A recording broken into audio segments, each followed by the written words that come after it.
mwamikazi w'i Fatima. Mwamikazi w'i Fatima, ufatiye benshi runini ku isi kuko uhumuriza birenze ngo barahirwa bagufite. Bafite ubukungu bugufashe, bufatisha ibyo unafite, inema nyinshi n'ingabire, tuma dusingiza uhoraho, binaruhuriza roho zacu. Mwamikazi w'i Fatima, turagusanze tunagukunze ngo tugusingize tugushimire. Mwamikazi w'i Fatima, tugusingirize ibyo tuzi kandi byiza unaduhaho. Mwamikazi w'i Fatima,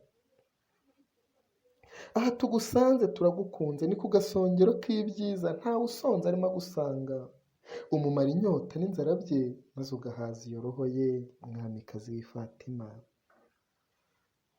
ako gasongero k'ibyiza niho warambagije ngo uture, ntuhutaza abo bahatuye, ahubwo ukomeza abababaye, we buhungiro bw'abarembye. Mwamikazi w'i Fatima,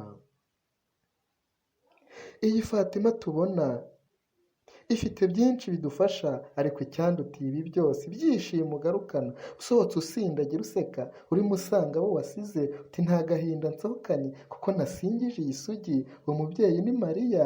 Mwamikazi w'i Fatima, ni nawe buhungiro dufite. Mwamikazi w'i Fatima, abahungabanye bahunga niho bahungira hafashe, ni nawe Imana yanaduhaye ngo abe ubuhungiro bw'indushyi, ngo baruhure maze abahumurize batuze. Mwamikazi w'i Fatima, abagabo bamenye uyu mubyeyi bamusingiza baseka kuko asekesha abamugana. Abagore babo bakabaza ngo wakamwerehe sheri, ese nanjye ndasomaho ko wishimye bitavugwa. Ati dore ibanga rituma ntuza nkagusekesha ngusekera. Umwamikazi w'i Fatima, ni nawe dukesha amahoro, ubwaha iwacu tugateta. N'umwamikazi w'i Fatima, aho Fatima tubona hahoza benshi bahogoye, bagataha nk'ihogoza, bakaba intyoza mu guhoza. Ku mwamikazi w'i Fatima, harabohora muhahore, nimuharangira abatahazi kuko ari heza bihoraho. Uhoraho yarahahanze ahategurira uyu mubyeyi. Umwamikazi w'i Fatima, ngo tuhataramire dutete.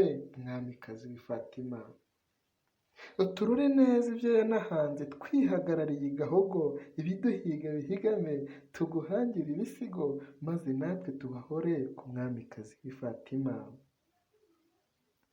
uyu mubyeyi ni Mariya, atuye neza bihoraho, agabira amahoro abamugana. Iyo uhatambagira aho utuye, ubona neza iyi si dutuye, ukaruhuka utavunitse, kuko iyo ngiyo gihera umarira ibyawe mu biyobya, kandi akenshi binabaho.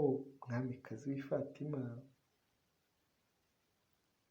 uburyo ukunda n'abakene n'abashumba baragiye, ukabasanga ngo museke. Ugatembereye isi dutuye, i Kabgayi uti ndahabaye, maze tura i Fatima. Mwamikazi w'i Fatima,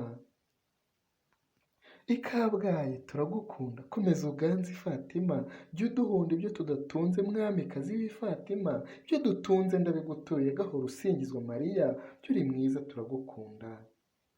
Mwamikazi w'i Fatima, udusabire nimugire amahoro.